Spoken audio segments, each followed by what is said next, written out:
Then invest hard, early, get into positions very, very early. This is the profit attribution, profit margin per line of business, but you can go back here and you can toggle this to stock price of about $20,000 per share. Just that part alone. You and I will create our own version of this. We'll call it the Herbert version. Okay. There are many different philosophies of investing in Tesla.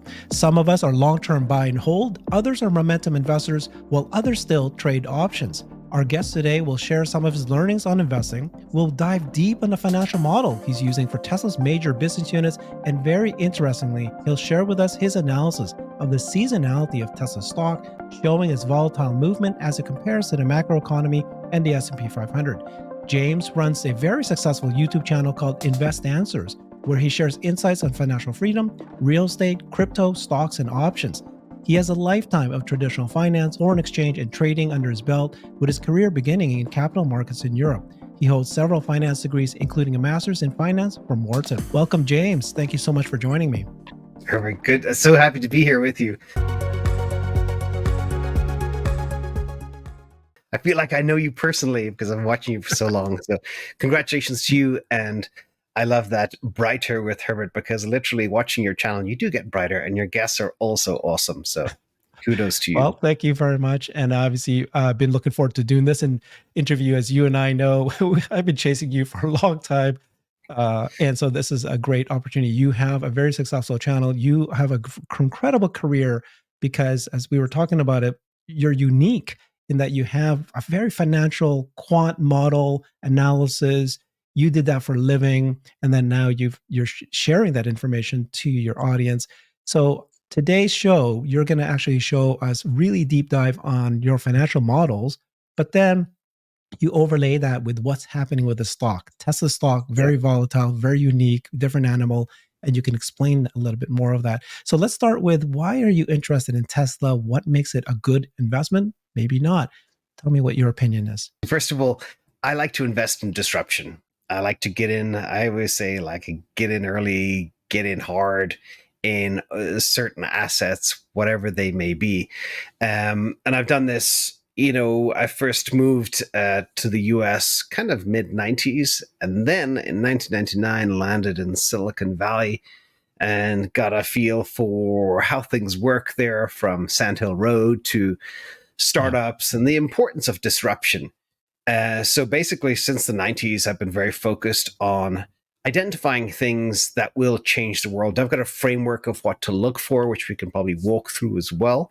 But if you want to make compelling returns, you have to get into things that are really shaking up the world. And we're fortunate right now because as the world moves, things change faster and faster, which means disruption is happening faster and faster, which means there's more exponential returns that can happen faster and faster. So it is just a super exciting time to be alive. This right now, it's like I lived through the internet boom, which was fascinating, but this is next level. This is 10x what the internet was, for a whole host of different reasons, which we will touch on today.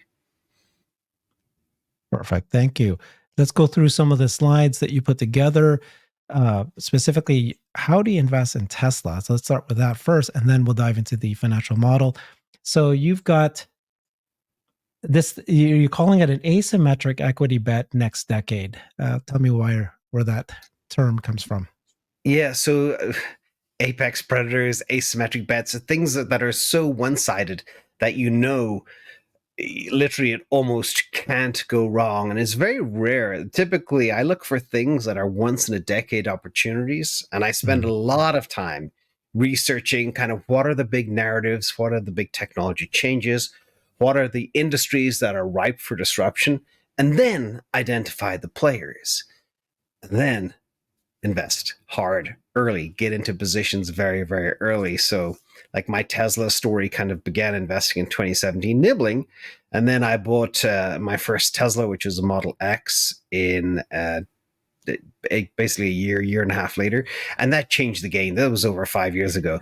And when I got the car, I knew the car was good because I drove one in Utah and I was just mind blown by it. But when I bought the car itself, I literally, bought a whole bunch of, what I do is I do kind of a special option strategy on the thing. And, that was just life changing. But my first impression of the car was, this is a vehicle unthunk. So, you get into the car and you're like, where's the handbrake? Where's this? Where's that? How do you do this? Mm. Everything is new. And now they've created another car where everything is completely new again. So it's just mind blowing what this car company does. But the other thing that's also very interesting is sometimes humans have a hard time wrapping their heads around disruption.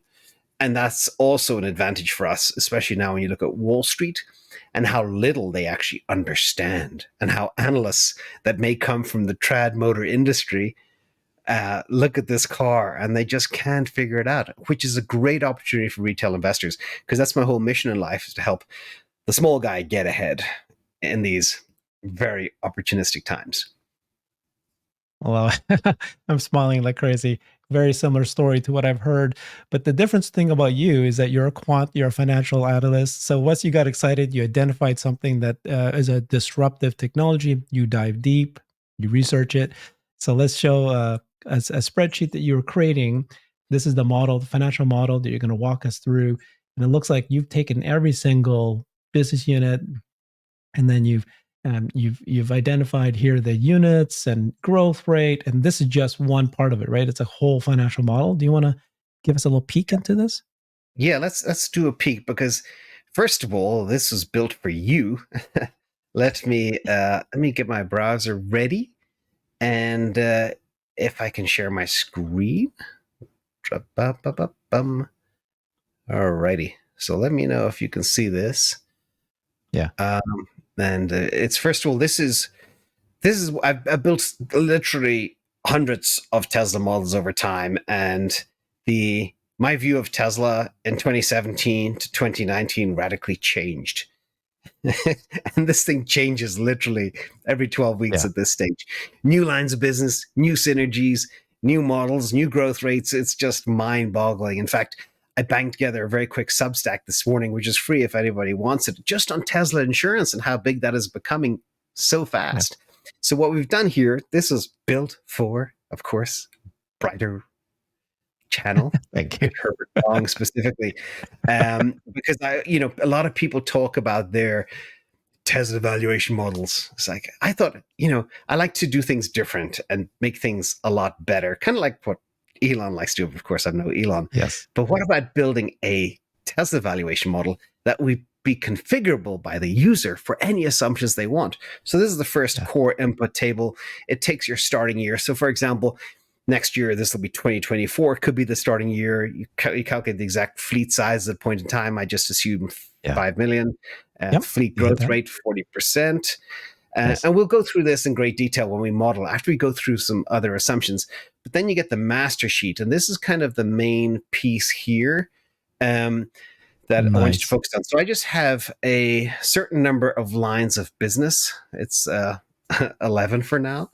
But first of all, you got the core automobile business, and then you got the FSD, the insurance, fleet, AI, inference. You got things that are driven off the fleet, and you got things that are kind of standalone.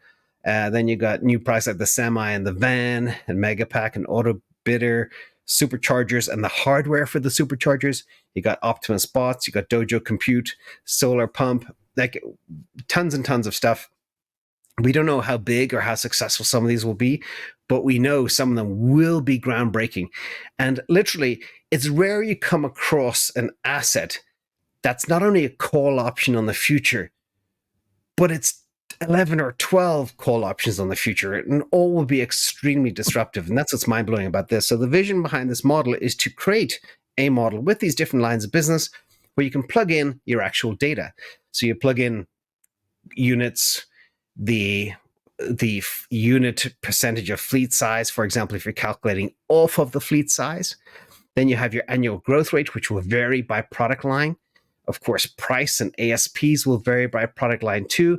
You've got different annual growth rate adjustments. So I've got an annual growth rate, and then I can throttle it with an annual growth rate adjustment, because nothing can go up at 180% per year, but you can Yeah. bring it down and make sure it's capped to a maximum amount.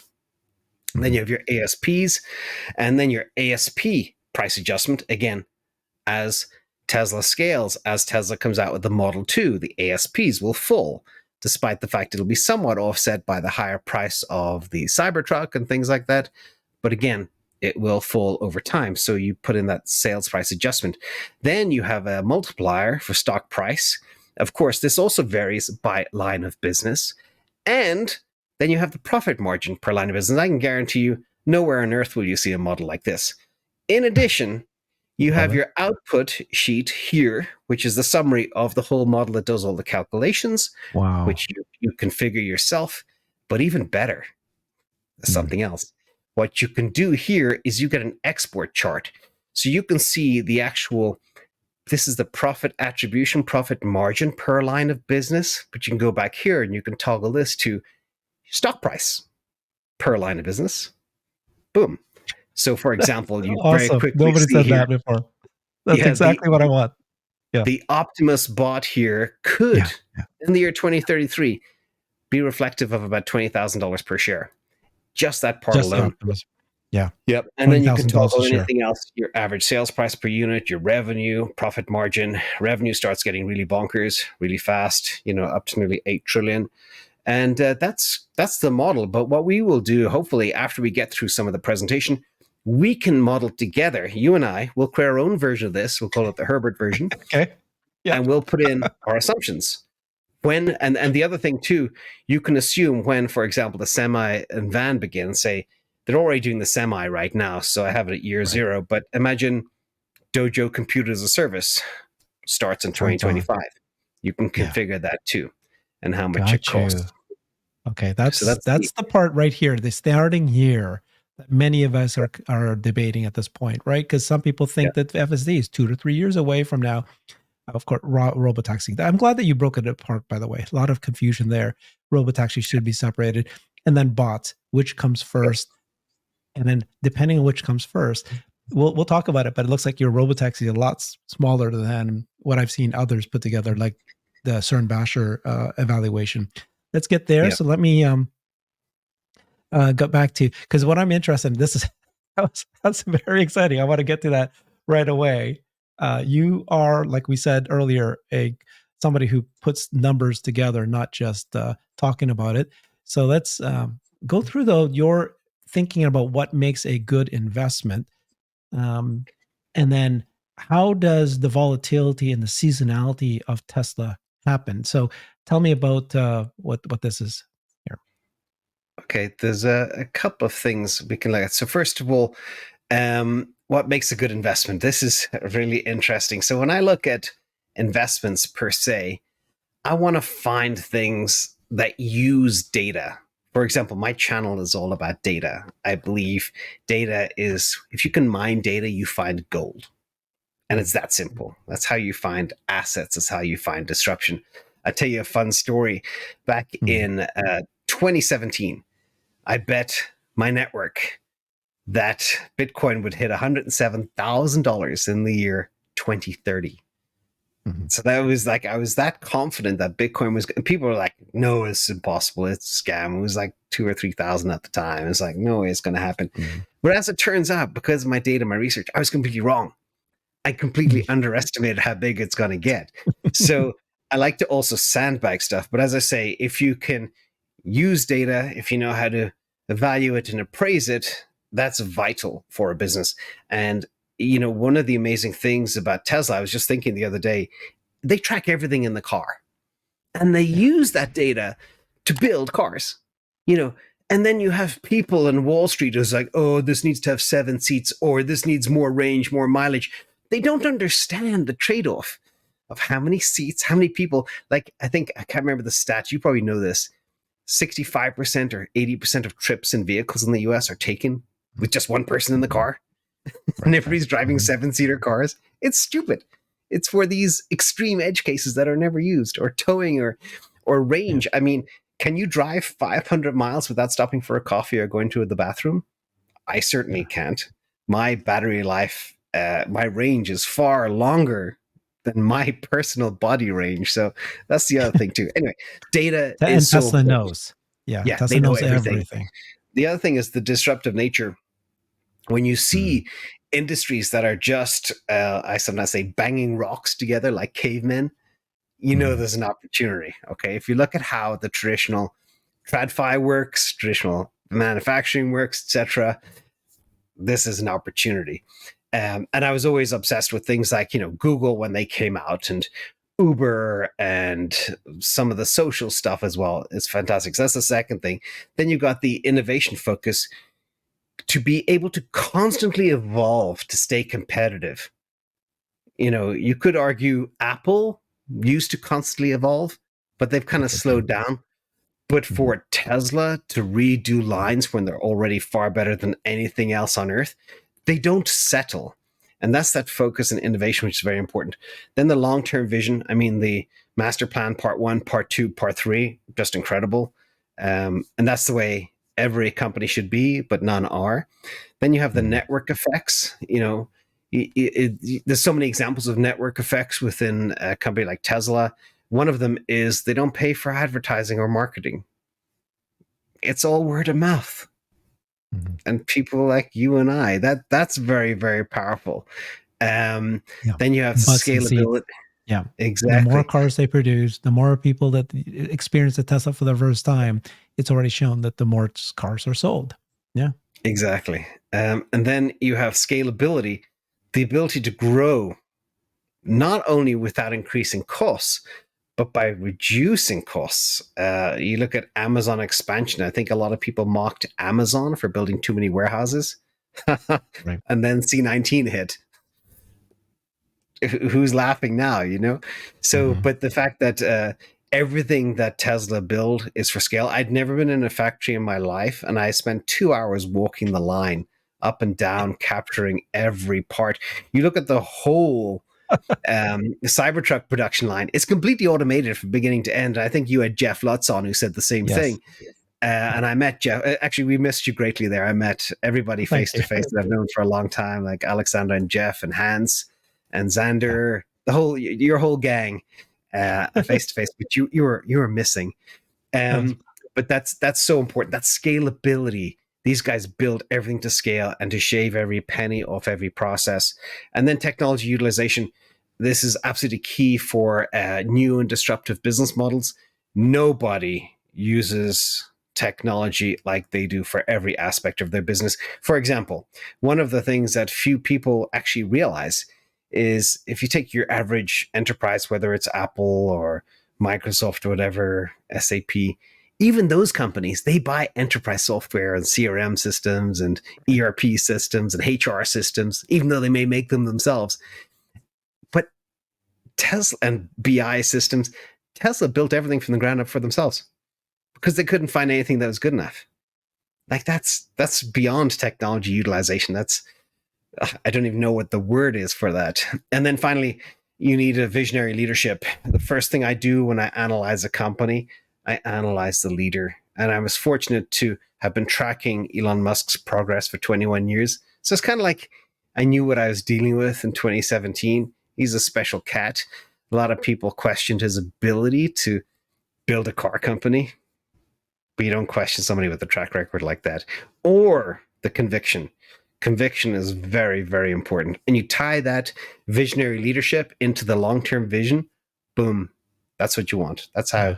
you find a good What's investment. interesting about Tesla is that they do all of these, right? All eight of them incredibly well, probably the leader of out there. But yes, I think the difference between some people when they look at Tesla versus us, they look at it as a car company. We look at it as an innovation engine that happens to be making a car right now.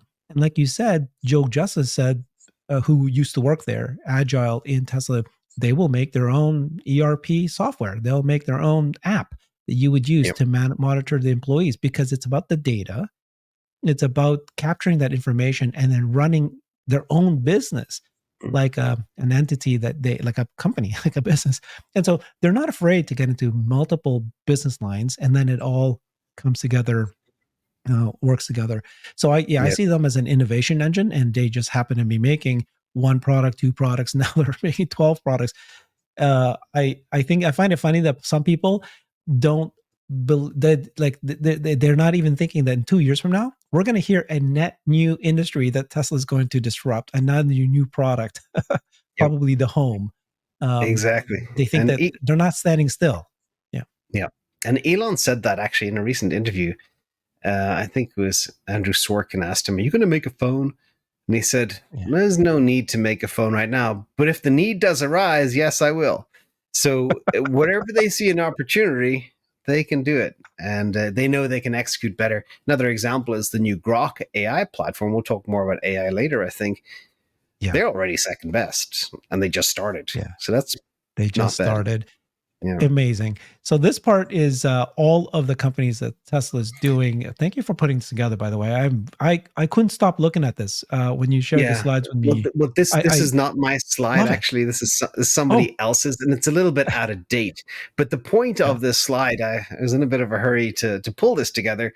But I want to talk about how cross company synergy is so important. You know, we used to say back in the day, 1 + 1 = 5. If you can make that Yes. happen, it's capturing lightning in a bottle. But Yeah. the way Tesla do across their different businesses is literally 1 + 8 = 100. You know, Yeah. we go back to the Cybertruck alloy that came from SpaceX. You know, Right. all of the other tools that they have, it's all kind of cross pollination with these different enterprises. So not everything will fly perfectly. I know Solar City has had its issues, but it's also a tricky manual business. But everything else is pretty important to look at. So just take that as the importance of synergy in the enterprise and the fact that there's so many entities, and who knows what's going to happen with Neuralink down the line. Neuralink and OpenAI, or not OpenAI, Grok, their version, etc. With SpaceX, I mean, the sky is the limit. Your mind literally starts to melt when you think of how all these companies could work together. Right. So there's Starlink. You can have satellites accessed by all the cars, and all the bots can have continuous connection. He's already talked Mm, about Neuralink and the bots, where you can have amputees being able to yep, control arms and legs and whatever else the bots can do. OpenAI yep, Grok is going to be embedded in the bots and the cars. Eh, yeah, it's just, and the machine learning and AI can be applied everywhere. Um, yep. and then the And then Dojo supercomputer is SpaceX, going to apply yeah, everywhere. Yeah, it's crazy. global internet. You know, you talk about telco industry. If I was the Yeah. CEO of a telco company, Yeah. I would be very nervous right now if I was dependent on the distribution of internet access. So, Yeah. It's beautiful. Okay, so this is just even thinking Tesla bigger, which is the all the companies that Elon Musk is working on and how they all help each other. I love it. I've not. That's fantastic that you did that. Okay, so what is this? This is a invest answer strategy. I'm a buy and hold guy. You are a buy and hedge guy. Tell me what that means. yeah, so this is one of the things you wanted to discuss is, you know, what is Yes. the strategy with Tesla stock? Do you buy it or you hold it? So I believe there are certain key assets when you know that something like Tesla is the asymmetric bet of the next 10 years. What you need to do is stack as much as you can, which means, you know, buy it at opportune times. That's why 2023 was, or late 2022 was just incredible. Like Yeah. having a buying opportunity at 106, 104, 108, Mm. 112, it's like mind blowing. And I was doing things that I never do. Like I was just trying to maximize my leverage. So I was buying out of the money call options, you know, Yeah. because they were so cheap. So it was insane. But the point is, then when you have a big bag, you hedge it after opportune times. So if it does spike from a gamma squeeze or massive short squeeze, then you can hedge it and you can sell some call options out of the money against it just to generate perpetual income as well. So that's kind of what I do. I do buy and hold, but I hedge my what I hold. Love it. Yeah, I started playing with long-term call options. I'm perfectly fine with long-term call options. I'm still not quite ready to do the short term. You sell And the short term ones, you buy the long term ones. So that's key. well, I don't even want to get into the short term options anymore. I mean, to me, short term is 3 months, 6 months. But I Yeah, think the next part here is you're gonna share me. So there are momentum investors, and they believe there's seasonality, and there definitely is. But the question is, can you time it? yeah, And I just don't even want to play that game. But teach me about the seasonality in Tesla stock. Now, Tesla stock is very volatile, as we all know, and as we all have experienced. And so this one, it's an opportunity for people to kind of like to take advantage of that volatility. So yeah. yeah. There are also X factors. We talk about seasonality. If you go to the first chart, like you've got what I call macro seasonality. You got the cycles. So Okay. Tesla runs on a 4-year cycle, not unlike things like Bitcoin, but there's a difference. So you can't really see the cycles here on this particular model, but if you go to the next slide, you go to the log model, Well, and what then are we looking at here first, though, before we jump? this Can you this just, is a yeah. model we created called the ATR model. It's basically called augmented trading ranges. So it identifies kind of buy and sell signals on multi-period timeframes.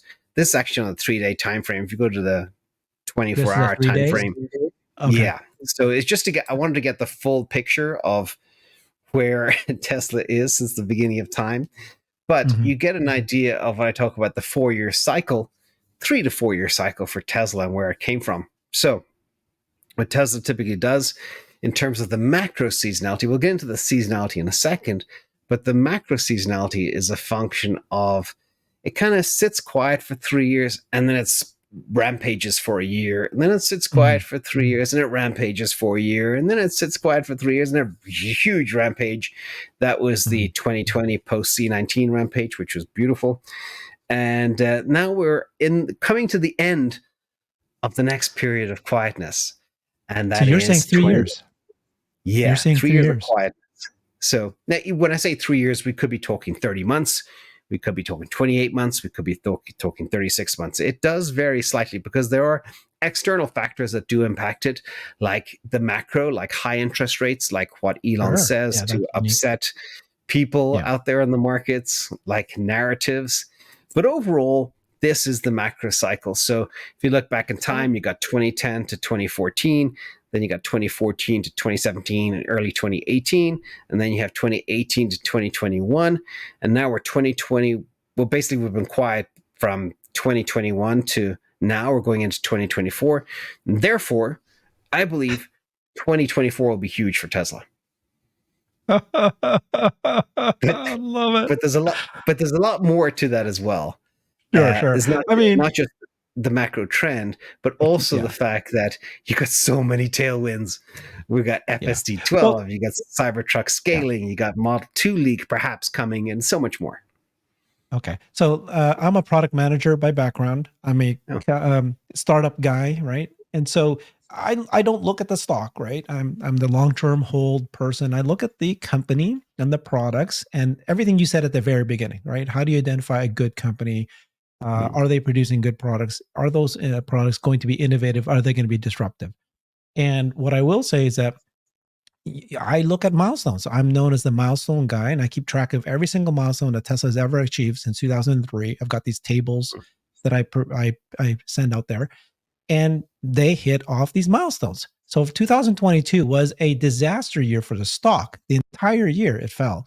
But if you watch what happened, they launched 2 gigafactories, right? They like every milestone, they're just knocking out of the park still. And then 2023 was the year that the OEMs, the legacy OEMs, are capitulating. In the meantime, Tesla's still knocking out milestone after milestone. And so at the end of the day, these things add up. This mm, year, I just was reminding somebody this morning that do you realize now that Tesla has launched a Model 3 Highland and they've launched a Cybertruck now? And of yeah, course, the beginning of the year, they kind of have a beginnings of a semi. And so these things over time, they'll be net new TAMs. And this is yeah, a completely different company now. So the stock is the same or is the lower than it was 3 years ago, but it's a different company and it's all yeah. progressing forward. So And that explains to me why this, yeah. yeah, and to interrupt you there on the two models, there was an analyst on CNBS, which is a finance TV station, and like literally, this guy. First of all, he looked like he was dead, or had a lobotomy or something. And then he said, I'm really concerned with EV growth rates, and Tesla simply are not creating enough new product. And it's like, where do they get these people from? The Stooges, and you know probably who I'm talking about. I'm not going to cast Yeah, any yeah. aspersions here and name any names, but it's incredible. The only people that understand this company are the retail investors that take time to study it. And that's Love such it. a beautiful opportunity for us, Yeah. which is great. Love that slide. There's a couple more slides that are really interested. Not this one, but you should tell me why I should be interested in this one. It's the next one that I'm really excited about. Yeah, so This one. this is just Europe. I could pull up the same one. This is from, I think, Troy Teslike. I could pull up the same one Yeah. for Asia, China, Yeah. US, Canada, Norway, whatever. Q4 is always the biggest year. And Herbert, it sounds like you've been in the Yeah. software space. When is all the Yeah. software sold? Q4. Right. It When have are to all the be cars before the sold? year end with the budgets. Yeah. Exactly. But the same thing happens for some strange reason with car companies. So every time, not only is the company ramping itself, so as each quarter goes by, year over year, quarter over quarter, there will be growth. But Q4 is normally bonkers for Tesla. And this is just Europe. And you can see the growth of Q4 in 2022 versus 2023. We haven't seen the 2023 numbers, but all indications are it's going really well. There is a slight caveat to that. That is the Model 3 in China isn't selling as much. But I think the reason for that is because they're exporting so much Model 3 to Europe. They can garner Yes. a higher price without Yeah. cannibalizing their existing Model Y sales. I'm not sure of the exact reasons, but Q4 will be big. And also, Model 3 is set to launch in the US in next year. And that will Next also quarter. be Yeah. a huge catalyst for growth because Model 3 didn't really sell that much in the US, but now it's a game changer. When you It's going to be benchmark that changing. thing against our Toyota Corolla, it's 100 times better in every regard. So it's simply In no this, competition. in Europe specifically, what I learned was the vast majority of cars is actually sold through fleet to corporations, and so that's why it's going to be even higher. But you're right; that same pattern applies to all the markets, but even Yep. more in Europe for that Yep. reason. So And yeah, then so there's things are other, big. Red's going to come. Yep. yep, absolutely. Q4 will be great. And also remember, Q3, they shut down factories and Yeah. reconfigured lines. So That's why. that alone tells you it's going to be better. And not only as they do that, but they get more effective and more efficient in their processing as well, which is stunning. Yeah. So, and then the next slide you briefly showed there is kind of, I analyzed all the best and worst months for hits from Tesla in its history. And again, Love it. sometimes when you look at investments, you got to take this as a guide, but not necessarily like a Bible. Sometimes things slip a month. For example, in the stock market, November wasn't as strong as it normally is, but I think December will end very strong. So you could imagine the November typical stock market performance is falling into December, which we have yet to see. There's still a lot of nervousness out there, but I do expect that to happen. But if you look at some of the best months, again, November will probably be December this year instead of November. And also January is very strong. And November as well, November, January, Interesting. strong months. And you got December sandwiched in the middle. Although you did have two bad Decembers as well, December 2022 and December 2010 as well for history. So just kind of a loose indicator. But more importantly is when you benchmark Tesla performance against the S&P 500, which is on the very next slide. Oh, You'll before you see. go there, though, I mean, Oh yeah, what I like about this is that it's very, very volatile. Tesla is very much of a beta. People are investing in Tesla not only for the actual earnings from the car revenue, but they're doing it because of these option plays or these potentials for these other businesses that are coming to fruition. But yep. what I like about this table is that, when you have look at it by month anyways, the returns are very big. They're massive Mm. the downfalls, but the gains are bigger Oh yeah, when a lot when there's bigger. an interest when everything's looking good, it jumps higher than it possibly could fall. So I don't know. That's again, like you said, it's looking retro. You can't take it with a grain of salt. But Yeah, but if you just interesting. go back and look at that January 2023, which is 10, 11 months ago, it's Yeah, look not at that. very far. And it's a Yeah. 46% gain. Again, But then if if you you just look back at the 2022, it was pretty massive. 300 to yep, 100. exactly. So So yeah, it this is a percentage is going to. volatile beast, but that's what you want as well. So you don't get asymmetric assets are not stable. That's one of the rules of the Just is. stock market. If you want returns, you need a high vol asset. It's that simple. Gotcha. So So you have to have the guts to invest, but if you have conviction that the company's products, market, business is succeeding, it will catch up. But exactly. And the joke stock I won't always tell you. make is for the type of assets that I invest in, I always say wear your seatbelt because it's going to be a bumpy ride. So, yeah. Yes. Okay, so tell me about this. This is great. I love it when you compare it to the Okay, S&P. this is the Tesla versus the S&P 500 over time. All right, we're going back all the years it's been in existence, also analyzed by month. So as you can see here, there's literally, I think it's around the 13th or whatever of January. It's the only time where Tesla underperforms on average the S&P 500. The rest of the time, Tesla smashes the S&P 500. That's the first takeaway from this. It's outperformed the S&P 500 by a significant margin over the past 12, 13 years. And of course, the stock is up thousands of percent, while the S&P is only up 100% or so. It also crushes the results kind of from mid-November to the end of December and January as well, most of the time. Traditionally, yeah. Yeah, exactly. And Tesla's relative performance increases in Q4. Q4 is also a very strong quarter for the S&P 500, but Tesla relative to the S&P 500 does even better, indicating an outperformance. So, it's been a little bit different this year. November hasn't been as strong, but I do expect a strong finish, with concepts like window dressing, etc., where asset managers look back at their losers, they get rid of them. If they're not in a winner, they need to stack that. In fact, Alexandra Mertz had some great information on how underweight fund managers are, how unindexed they are, and things like Tesla. So they need to fill that gap before the end of the year in many cases. But you have to take this again, and then that's previous slide we looked at where there's 3 years of flat, and then it jumps, and then 3 years of flat, and so Yep. right there, you got to just remember that you might need to wait for it to finally do this. Exactly, and we're not sure exactly when it's going to pop, but if you do have that timeline, the next 12 months, 13 months will be very good. I'm pretty sure. Okay, yeah. So let's talk about each business, and then we'll go back to the financial model again, right? So Sure. love it that you start with AI. That's obviously the most important thing at this point. Most of us believe. So tell me what your analysis is showing. Well, you've had probably some of the most best AI guests on the channel, so we don't need to bore the people with the detail because I just know enough to be dangerous, but I would not consider myself an AI expert by no stretch.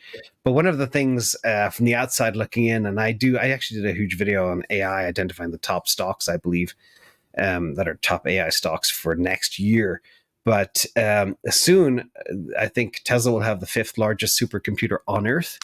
They've built their chip from the ground up just to learn the whole Dojo thing. And then going back to what I mentioned at the beginning regarding synergies with Grok, synergies with SpaceX, synergies with you name it, all of their capabilities will really help. And of course, learning from FSD, which is kind of one of their businesses, is building a computer on wheels. It's so funny. Another thing that always drives me nuts is people say, well, Tesla lacks the same stitching with inside the Porsche Panerai or Panamera, whatever it's called. I get the watches and the Porsches confused. Yeah, it's like, do you know how much computer equipment is in that car? And do you know that car that you're talking about is a third of the price of the other car, or a quarter of the price you're talking about? And you're worried about stitching? So people sometimes focus on the wrong things. I tend to focus on the big things that matter, like safety and collision avoidance and you're in the right self-driving. trend. Yeah, because the latest study, Alexander Merz shared this information that in China, the consumers there now value technology more than the leather and the seats. That's what they consider to be premium products, premium cars, which is the one with more Exactly. features, more functionality, and the tech. I mean, it's pretty obvious that's going to happen now. But yeah. And there'll always be a market maybe for an iPhone that's built of gold and studded in diamonds. Right. But they are few and far between. So that's what people fail to recognize.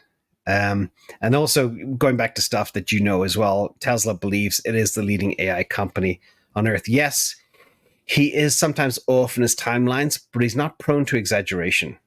Okay, so I'll give him the nod on this one. And of course, Kathy would too.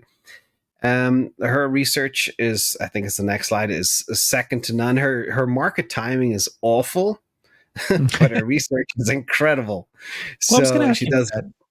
James, tell me about that because you and her both identified disruptive technologies, and that's what she does. And like you said, the research for um, ARK Invest is bar none the best, but her stock is below. They've lost people who invested in their money, and ARK Invest has lost money. But I was saying, well, it's a disruptive technology, so it's down now. But when it does hit, it's going to be 10 times higher. But some people are like, the 5 years is long enough. You're not going to wait 10 Yeah. years. What, what's your Well, thought about that? well, if I was the CIO of ARK, I would do three things a lot better. One, Mm, cut losers fast or get out of trends before they tank. For example, mm. Zoom and C19, Roku, Yeah, and all that that was stuff. hard. They Yeah. rode them perfectly, but they didn't get off. That was the problem. Mm, That's an example mm. of not, you have your hardcore, what I call a hodl bag, things you keep long term, and then things you Yeah. speculate on. So they don't shake the speculations fast enough.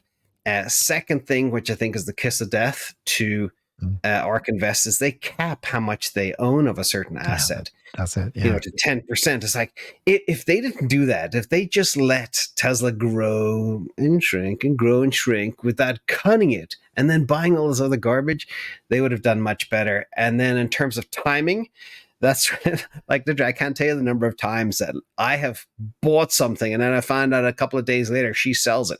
Nvidia Yeah. last year is a classic example.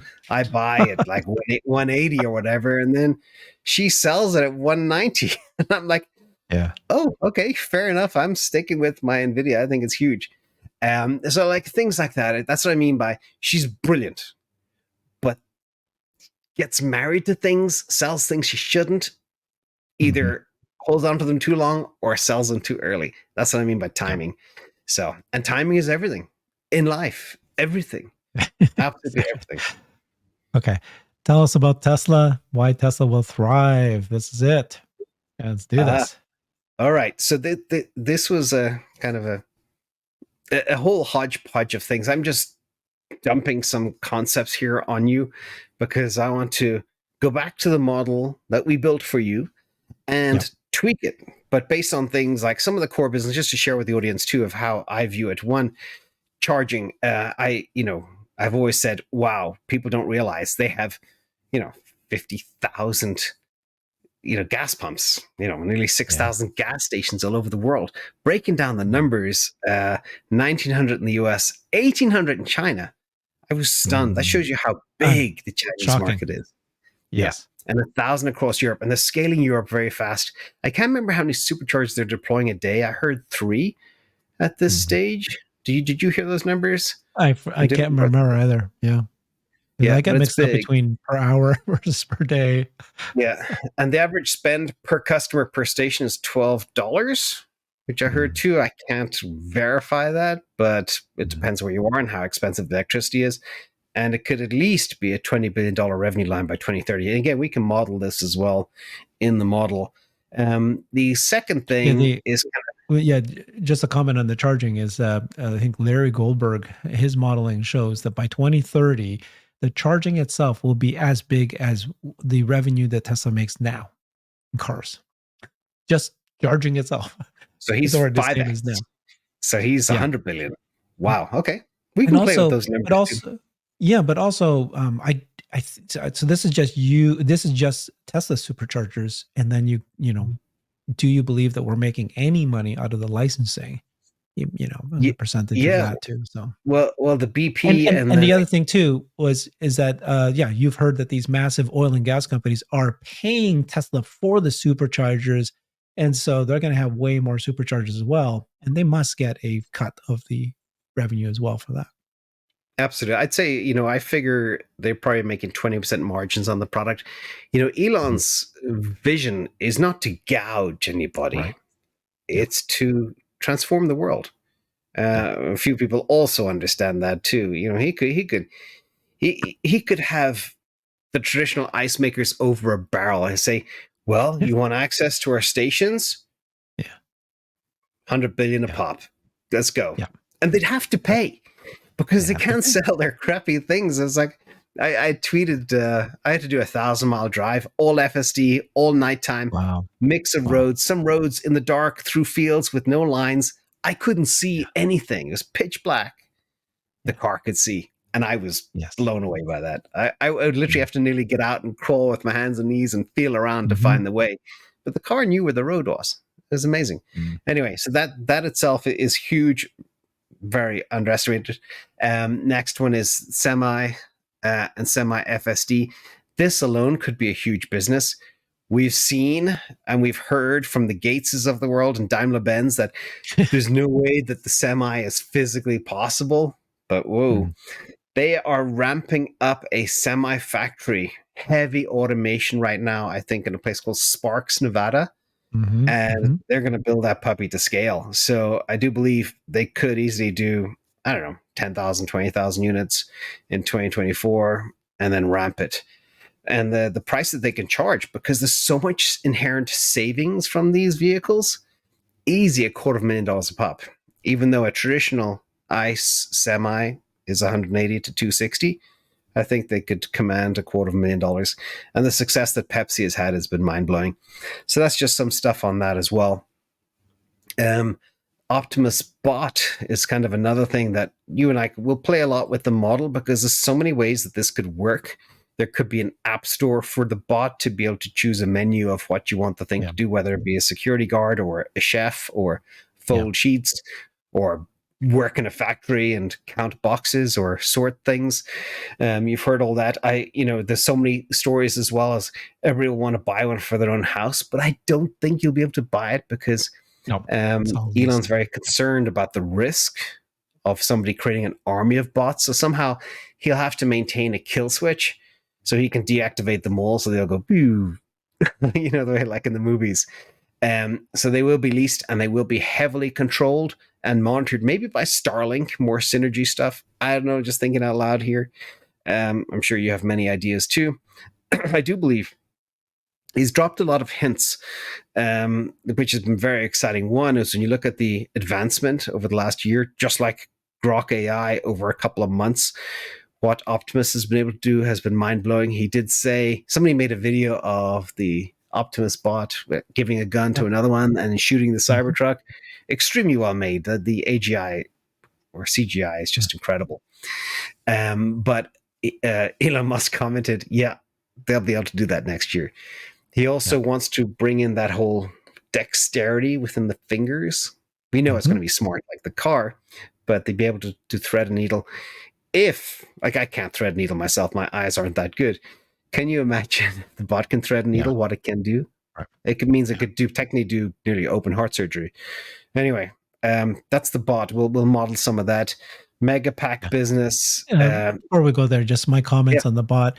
So I just did a video with Scott Walter again. We've done many videos on the bot, and this was an interview by ARK Invest on the CEO of Figure, which is another humanoid bot. His name is Brett Adcock, and he talked about how leasing is going to be the way their business model is. And so, Mm. yeah, there's no doubt at this point that the bot's going to be leased, not bought.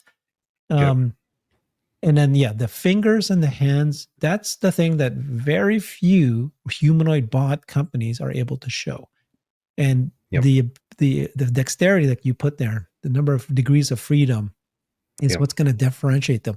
Walking and bipedal motion is already pretty well a given. Everybody can do that. What matters more now is the brains, but also the hands, and that's the part that's going to be harder for people to know, to be able I'm to glad compete with. we both agree on my very last line there. The Yeah. advantages, smart and dexterous. So really big. Mhm. Megapack, you know a lot about this. I'm sure you've done tons of videos, but I just went to the price list. Again for the model. Now, if you want to make an order, you got to buy five, which is a $10 million investment. You used to be able to buy one at a time for 2.1 million. I've noticed now you can buy five for 10 million. So you've done a lot of work in this area. So I'd love your input on how we model the Megapack as well. Um, Mm. Even the next one, Tesla Insurance. I didn't think Tesla Insurance was big at all. Mhm. In preparing for this video with you, I dug into it, and the CAGR is 112%. And that's only for 5 states, and they're adding about 4 or 5 states every 6 months now, including big ones like Florida, Arizona, California, Ohio. This only includes small states. Texas, the insurance is going crazy, and ever since C-19 hit, car insurance has gone through the roof. I'm not sure of the exact reason, but people are desperate. Many people are paying $5,000-6,000 a year for car insurance. They're not even driving a luxury vehicle. Like, who can afford that? Where car payments and car insurance are almost equivalent. So this is an interesting angle here, and we can play with that too. Have you dug into the car insurance business? Like you, I don't think that the car insurance revenue was going to be that big.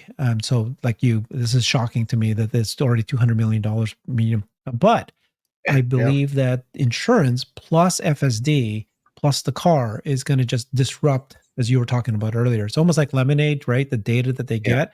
But more importantly, you've heard Elon already say that supervised driving is 4 times safer than a human now. Now, even without FSD version 12. And so if you can be 4 times safer than the human now, supervised, then if you buy a Tesla and you're driving your Tesla and you have insurance from Tesla, they will be able to confidently say, if you're driving from this location to that location, in this city area, whatever, we're going to lower your interest rates because they can track it and they know the accident Yeah. rates. They know that it's safer if you're supervising the car with FSD on. Um, so it's just going to be such and a huge differentiator for people to buy the car because it's the the the um the what's that word? The how much money it costs to buy the Yeah, car total cost for of life, ownership. total The cost of TCO, ownership. Yeah, monthly yeah, cost. Yeah, that's great. And one other thing as well to bear in mind is what people don't get. Oh, it's insurance. No, no, no, no. Tesla, first of all, if you look at how insurance is structured, it takes in money from everybody to pay for the 1% of cases where somebody is, say, paralyzed for life or a right. multi-car pileup, etc. Teslas don't cause that stuff. And you can drive a family of 4 off a cliff in California, everybody kind of walks Yeah, away, which is also unheard of. And there's the collision avoidance system. So not only are you insuring a car, but you're insuring a car that the first rule of thumb is do not crash. So it's like this is the crazy thing. If I don't have any loss ratio data, but I'm sure the loss ratio data is incredible, and it's going to be so easy with all the collision avoidance and all the data to be able to profile the risk profile of the actual drivers to smash every insurance company and everything. When you talk about bundling, lease payments and FSD and in-car entertainment and charging and insurance, and say, here you go, there's the whole car. It's going to cost no. you So what you 800. just said is brilliant, right? Which is if it's safer, and they've like they already showed you the Cybertruck, right? I just did a show that I just dropped today. The safety of the Cybertruck, not only for the passengers and the driver, which is incredible, right? It's going to be like, I won't say 100%, but it's close to that. But there's actually safer for the pedestrians because of the Mm, lower front roof yeah. and the lower front and the sloping front, and then the ability for the hood to pop up when it needs to when somebody gets hit. And It so was the that's going to guy. reduce that. Yeah, I think it was the guy from Haggerty in his video. Yeah. He talked about the lethal nature of being hit by an F-150 versus a Cybertruck. And Yeah. it's okay. I guess the way I understood it, maybe you can explain it better. It's okay to sacrifice the legs, but you got to keep the head and the torso Torso, safe. You don't the want them torso to and get the full away. organs. Yeah. And so Yeah, that's, yeah. and then you can show the height. But so my point was that if you're bundling insurance plus the safer car, and in order to get that, you're going to need FSD to have the to be able to get the safer driving. It's going to be Mhm. 100% FSD uptake. Well, maybe not 100%, but certainly not. You know what I mean? Like much higher Yep. because it actually lowers your monthly fees. People, so it's not just the functionality of it that you're going to buy FSD. You want it because you're going to lower it. So you know what I mean? Like right now, it's $200 per month for the FSD. Possibly, Yep. it could be a wash for you because you don't have to pay that insurance. Mm, You know, yeah. Incredible. interesting. All right, let's do some modeling. Okay, let's do What that. do you think? Go ahead and share your screen. Yeah, please. All right. This has been a great conversation so far. Thank you so much. Can you believe Oh it's no, nearly you an thank you for the work you've hour been put already? together. This is very interesting. Again, you come with your data, your financial models, but then you've overlaid it with a stock. You've got your philosophy how to invest in a stock. So at least Well, you let's. you back it up. Oh yeah. Yeah. No, that's well. This is also to apologize for not being able to see your messages. I don't read messages, so Mhm. I have somebody doing that. So deepest apologies for that. So we all agree on this stuff: the Tesla, the start year, the 5 million, 40% fleet growth rate. Unless you have a question regarding this growth rate for the fleet, remember Model 2 is coming. Could be sooner than expected. It could even be late next year, early 2025. What do you think? I like the 40%. I mean, Okay. obviously, I still very much believe that the 50% average CAGR is going to be hit ongoing. But we're in a recession. Maybe we're still going to get hit with a massive recession. Elon has said he's going to delay the build of the gig in Mexico, but that doesn't mean that they're not going to that the Model 2 is delayed. But still, you know Yeah. what I mean? Like if we didn't we weren't in this macro, they would be in full bore spending $23 billion building factories. So I like the 40%. That's a good number. And I think that Wall Street is at 38%. So it's not, Yeah. it's pretty And conservative. by the way, Yeah. the shares outstanding and the share dilution per year, we've built a separate model that calculates that for all assets because the Wall Street reports are just too inefficient. So these numbers are Mhm. correct regarding the shares outstanding. And as we roll forward over the next 10 years, it'll assume the share dilution per annum is 1.56%. So if you're wondering Okay. why that is there. Yeah. All right, we're in the Okay. model itself. Let's kick it off. I want you to help Mhm. me tweak Mhm. this. Now, I've called this Herbert 1, and Thank you. we can see how this compares to my model.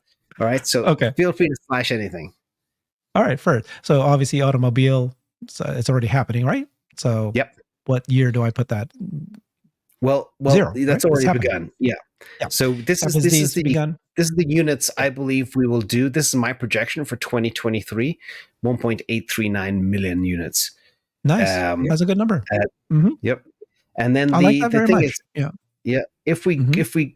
if I oh yeah, we can move that to 1.8 if you want to be more conservative. You No, I decide. like what no, it is. That's why I like it so much. It's not gonna be 1.8. It's gonna be a little bit more than 1.8. So I like that. Yeah. And then the annual growth rate adjustment, that 40% will decrease by 10% per year, which is a little bit aggressive. But if you want to take, I do believe the annual Right. growth rate could actually increase with the Model 2. It could go off the charts. It could be plus 10%. Well, the But again, first I like to next stand certainly back in the by next numbers. 2 years. Yeah. The next Yeah. 2 years it's gonna do that, and then, like you say, bring it down. I'm still very much of the belief that they'll hit the 30 million by 2030.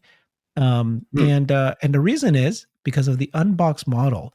I don't think that they're gonna stop with just a compact car. They're gonna create many different kinds of cars, and then, of course, it all goes out of the window if the Robotaxi does happen. But, I think 10% is a nice conservative number, reducing it by All 10% right. What we each can year. do as well, we can check on the fly. So if we do have that 10%, you see the way the numbers here go a bit crazy. Yeah. And I think maybe it's on your channel, the Hubble telescope example. Yes. When you play with numbers, if you're off by a millimeter, you're looking at a different galaxy. So I this is love it. why Yeah. this does need to be throttled somewhat. I So agree. Yeah. yeah, because if you Yep, have yep. a compound annual growth rate of 40%, things go Yeah. crazy. So if we have 10% shrinkage over time, you'll Yeah. see here it'll get us to 25.3 million units by 2033, which is technically 11 Yep. years away. Yep. Okay. That's very fair. That's very fair. In fact, I would like that because I think that because of the macro that we're in, we're probably off by a year, and you know how it is by that 1 year, 40%, Yeah, 50% growth that final year could be like the difference between 15 million and 30 million, exactly. or Okay, whatever, back to the 23. master average sales Yeah. price per unit. Remember, the Model 2 will be 25K and there'll be a truckload of them. So I do believe the ASP right now, last time I checked, is about 40,360. I've heard some people say 43,000. Cybertruck will pump it up, especially if they're slinging stuff for 120 grand at the limited edition. what are your thoughts on ASP going forward, and It's how hard to much will it say. shrink by? Yeah. This is for this year, right? What it is this This year, year? and then every year it Yeah, goes this is down. 2023. Yeah.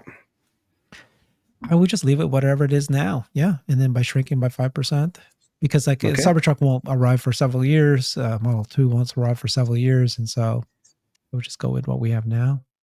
Yeah. Okay. And then that the multiple stock price. Now, I chose 50 because it's a car company that's growing at 40%. Therefore, it can command a higher multiple. If it was growing at 3%, 5%, I'd have it at 20, maybe less, maybe 10. But also the fact that you get a higher multiple because it's also high margin business. I believe auto margins will go to 18% again. What are your thoughts Yeah, on this the is multiple? where, well, this is where, if you're looking at just the auto business, this is where the criticism comes from the analysts, right? Yeah. You're not going to get a 50 multiple on an auto business, low margin. At some point, there's going to be competition comes, like, hundreds of Chinese car companies, and then it just becomes a flat company, a flat growth at that point. So yeah, I think that a 50 is pretty high just for the auto business. Okay, so we take it to 40. Sure. 30. Yeah. Even Margin? lower, but yeah. Where do So you this believe is the where the profit? 16% today, and then I was just talking to Larry Goldberg, and he believes we'll get to 20% by the end of the year. There's just so many innovations that Tesla has done, and Yeah. then we're going to get it higher. 18% is fair. I mean, it is at 16% now. 18%. I think 18% is fair. 20% Okay. would be. I mean, what are we talking about? Is this today, and then, or is it like average for the next how many years? Exactly, because they started strong and then they were weak last quarter, but they could finish strong with the Model 3. Like that's built for This is for scale. this year? Oh, I'd stay with Yeah. 18% for this year. Okay. Gotcha. At the end of All the right. year, it's going to be 18%. Yeah, for sure. Even Okay. lower. So that's Yeah. the car stuff done, and we can always check on our results. We can look at any factor you want. We can look at the impact on stock price. So basically, assuming this in year 10, the car business alone is worth $1,200. That stock price Stock is price. just, so it'd be 5 times Yeah, what it is now. Okay. exactly. Like DCFing it back and ignoring all the other business. So, tell you, James, people always think that I'm very bullish. They always say, you're so bullish. But I actually never give stock price predictions. And somebody forces me to. What I basically do is I do what you just did right there. I model it based on the car business only, because that I know for sure it's going to grow 50% each year. At some point, the stock will catch up to that revenue and that revenue, and it will be at this point. So that's why this is the stock price that I would quote people if there was forced to give them a number. Well, you said I do 50%, under so I'm going to punch no 50% in. no I know. Well, I mean, I Now it's still, two like I and a said half to you, thousand. Yeah, this I is just what said I'm that. talking about. Yeah, looking at But the I do moon. agree that with the recession that we just went through, this was last year, Yeah. 2 years ago, 2022. Yep. We just did that. It was delayed by a year now, and so Mm. I think you're doing 2033, by the way, too. So Yeah. I do 2030. So yeah, no, this is all good. Well, I'm only aggregating, so I'm looking at a rolling 10-year period. So Yes. our base is 2023 for our base assumptions. The math starts rolling 2024, which starts in a few weeks, all the way to 2023. So just think of this as a 10-year window. Yeah, understood. What Okay. most people will do. Okay. Alrighty. Now, FSD. This is a Yeah. fascinating one because Yeah. like with anything else, the more you drop the price, the more you explode the market. And the question is there pricing off? I remember years ago, Elon Musk said, we're already selling it very, very cheap. So what's your So take? you have it at $200 per month, which is $2,400, right? That's what you What's have. interesting is if you look here on the left, you see this check mark. This is the tied to Yeah. fleet size. Mm-hmm. This determines Nice. the pricing of this is tied to the fleet, but FSD is only available in a very limited market. So Soon that will change in 2024. oh yeah, So exactly. So China and is Europe is it all doing it. So so from the fleet size, which is 5 million that we have at mm-hmm. the very beginning here, Mm-hmm. if we assume 10% by FSD, Mm-hmm. that's 500,000 cars. Mhm. Growth rate 5%, and the price will go up by 5% per year. Average cost per unit is $2,400, and that's assuming $200 a month. Yeah. So any number here you can play with. Yeah, I like it. I like it the way it is. Now, of course, the 10%, the 500,000, 10% of 5 million is high for this year, but it won't be high ongoing. That's about Mm, right. In fact, I would say it's going to be more than 10%. That's very conservative because okay. FSD is about safety, and it's about feeling safe and feeling that you prefer the drive, like you prefer Yep. that it's actually like I prefer driving with FSD than not today, but Yep. in 6 months from now with FSD 12, I'm pretty sure. So this is not self-driving. I'm not sleeping. I think that it's already going to be way more than just 10%. But the only Okay. reason So I don't want to bump it up to higher is because right. It's only like it has to like I'm thinking global, right? China, mm, Europe. How long will it take for them to get this kind of technology and that feeling too? So yeah. Well, they got the license already for China. That's why this thing yes, could explode. So I moved it to 15% for you, that's so assuming it conservative. starts now. Hmm. Annual growth rate. This thing will ramp pretty fast. I have 5%. You think it could go 10, 15? So 15% will grow by 5% every year as Yep. we move forward. Yeah, I think that's So we very, take the very. fleet size, That's which would be yeah, 750,000 growing by 5%. yeah, yeah, But assuming the global rollout, I think it'll be a lot higher yeah. This is the growth rate of the of FSD the adoption. of the take rate. It's the Uptake growth rate of the take of the rate. take rate. Yep, yep. Yeah. That's okay. So I like it. I like the 10%. That's exact. That's why I say you starting is low. It is what it is now, but it's going to grow. Absolutely. 10% each year. Yep. That's Yep. yeah. It's not saying 15 to 25%. You're saying 15%, 10% of that is 16.5, like that. Exactly. Okay, good. Then Exactly. that's very Okay. conservative. Super And conservative. and then the price will go up by 5% per year. Yeah. And I was just telling you that if you tied it to insurance and you actually have this incredible, safety rating, then Mhm. this can just skyrocket to 50%. Yeah. There could even come a time where if you're full FSD, you're insured maybe automatically. Who knows? Yeah, that's what I'm saying. Yeah. Yeah, Okay. exactly. Alrighty. You want to have a look at what that looks like in terms of Yeah. revenue? Let's toggle Yeah. this to revenue. And how much revenue will FSD make? Well, Yeah. that would be 12 billion. It's still not very much. No. The cars are 612 billion, and the FSD is only 12. What I percentage think, is I think, I, 12 billion? Yeah. yeah, I It's think the 5%. problem we have is the price isn't going up enough. I think the FSD price will get, as it gets better, it's It's going to hard go to up a say. lot more. Yeah. He could, it's a strategy. Do you raise the price or do you lower the price and get higher Yeah. adoption? So if the price stays at 200, the adoption will skyrocket. If the Hmm. price goes up, then the adoption, what I mean? Like, I think that if it stays that way, then our 10% is way too low, Yeah, or there's the an interesting 15% is way too dynamic low. too. If you can buy a car for $25,000 and it drives itself, that Yeah. becomes a business. You But don't that's mind paying Robotaxi, more right? than 200. This is Yeah, not FSD yet. Yeah. yeah, exactly. But it's still at the same time, it is a huge value proposition where you can save Yeah. on the vehicle, but you get the FSD functionality, which means you can pay more because you're saving on Yeah. the car. Anyway, we'll This is see. So crazy. yeah, let's play with insurance. Now this is kind of interesting because I said units of fleet size. I read a research paper that for the Tesla owners, where Tesla insurance is available, the take rate is 17%.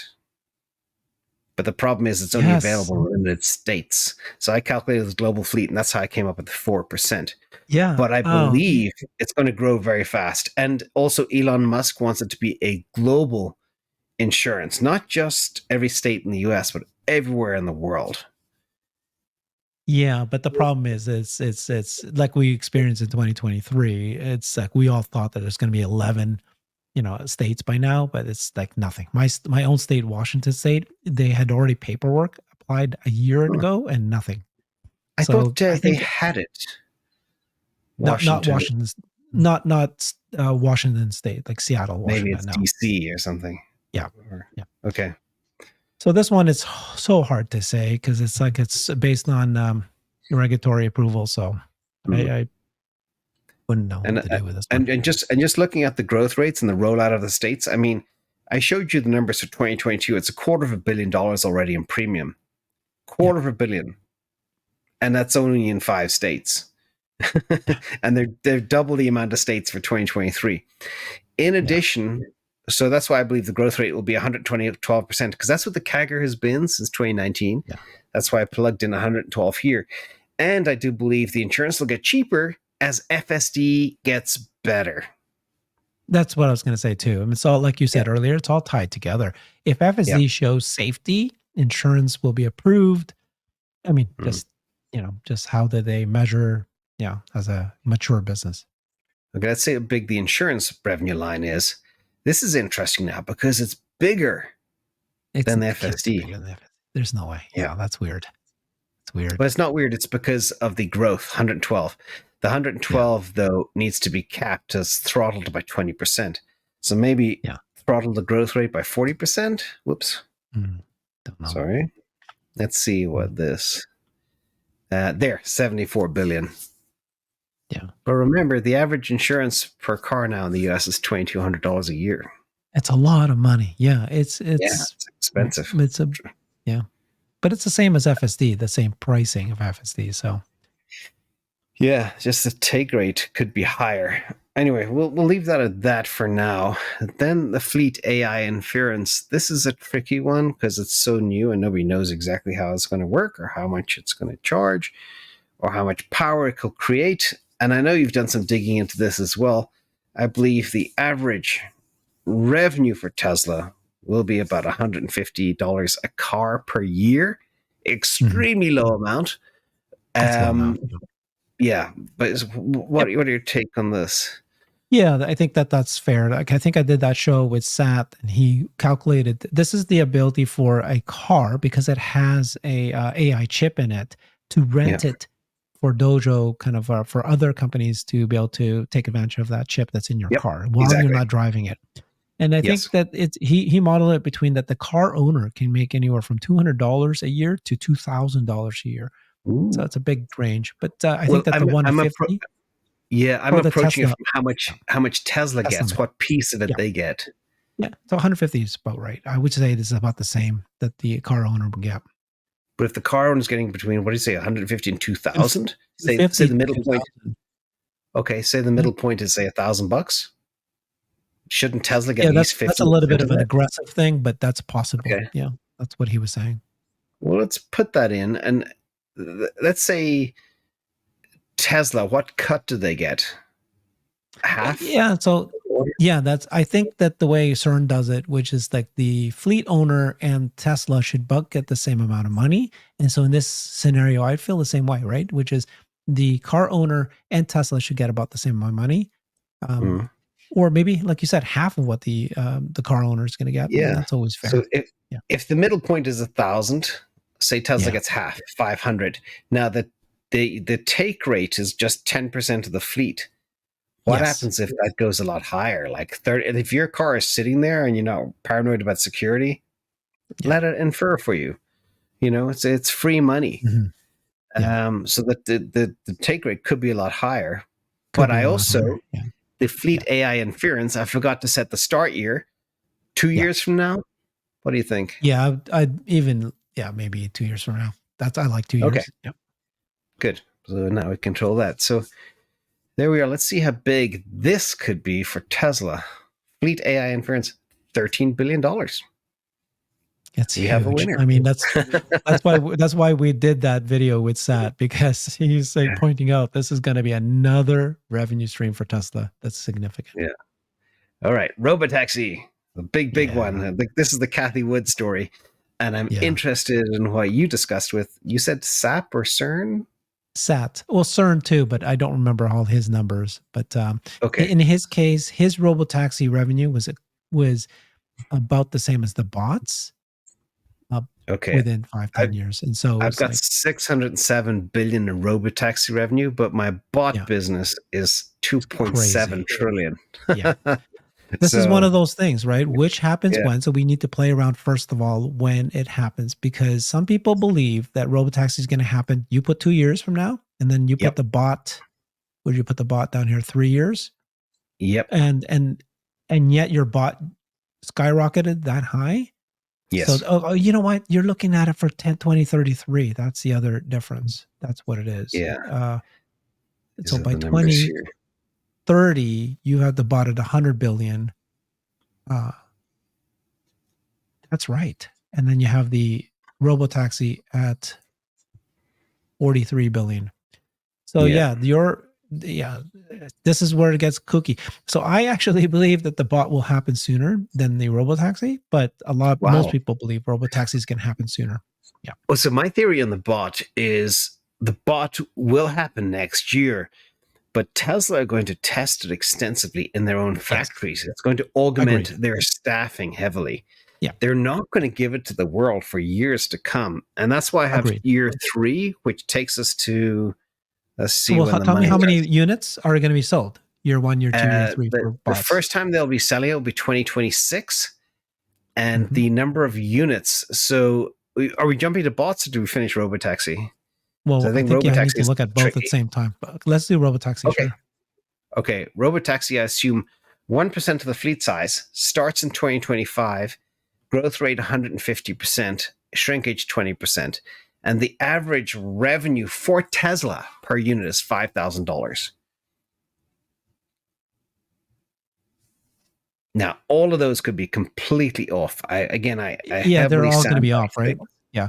Yeah. I guess But, where I'm but struggling is that if Robotaxi works, so it depends, right? So I guess you're saying 1% because you're saying not only the fleet that's going to be part of it, but also which districts, uh, yeah, cities that will allow allow it. it first. Exactly. So maybe 1% is correct. Gotcha. Because in my mind, if it works, it's going to be adopted very quickly. That's why the 150% growth rate Yeah. shrinking by 20% so it doesn't go Even through the that's a little, roof. that's Yeah, even let's look slow. at units Yeah. here, because this is the power of this tool is you can toggle Yes. everything I love it. to figure I out love where. it. So Robotaxi in 2025, 105,000 of them rolling around the roads. That's Okay. that's so doable. Yeah, that's Yeah. yeah, that's conservative. That's pretty obvious that can happen. Yep, Yeah. even And then Tesla owned cars. Mhm. exactly. And then, but we do need to throttle this a little bit more for the growth rate, because we don't like we'll have the ability to have more robo taxis because there will be a licensing arrangement with other OEMs Yeah, to use yeah, it for their yeah. users, but Tesla will still get their piece. So we could Wow. have 26 million robo taxis floating around the planet in Yep. 2032. This is very yeah, so your numbers for Robotaxi are very conservative for the first 5 years, and then it gets a little wonky, I think, at the end. Yeah. But Well, you when then I again, I have can to remind we can myself. throttle it more. Watch this. We'll take it say Yeah. minus 40%. You want it higher initially? No, I know it's conservative, but I like it. Okay. So now we only go to Like 18 million robo taxis if in I look at 2030. 105,000 robotaxis in year by 2025, 220, 463, this is all very, very doable. Then when you were talking about 20 million by 2032, that's where it goes, what? But then I remind myself, if robotaxi is working, all cars, not only the Tesla cars, right? Like it's going to be licensed, it's going to be, retrofitted maybe. Yeah, Yep. that's, I like this. I like this a lot. Okay. This is, again, conservative, I think. And remember, the fleet is growing all the time. Yes. So I have a model somewhere that And like you shows you said, that. it's not just Tesla's fleet. It's going to be licensed. There's no doubt. Many other car companies are going to just license it. It Exactly. depends on who's first and if there's alternatives, all that, of course. All right. Let's now go fleet media entertainment. Let's knock this out fast because it's easy. So Yeah. currently it's Go ahead. $10 a month. Yeah. That should be a year. Sorry. So this Yeah. is kind of like the Wi-Fi streaming. Yep. I do believe it's going to add a lot more features like AI, grok, maybe video game capability. You'd be able to buy whatever video game the kids can play with their two Bluetooth controllers in the back, on the back screen. Who knows? I'm not a gamer. I wouldn't know how this works, but fleet media, entertainment, apps, advertising, all bundled into one. How much can Tesla get per vehicle per year? And how much will it be adopted?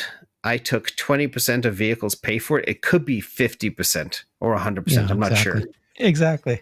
If you have Robotaxi, it's going to be 100%. That's where they're going to make Yeah, even more let's make money. this higher. You know, CERN had this model with the Robotaxi where the entertainment cost, the entertainment to Tesla is 25 cents a ride.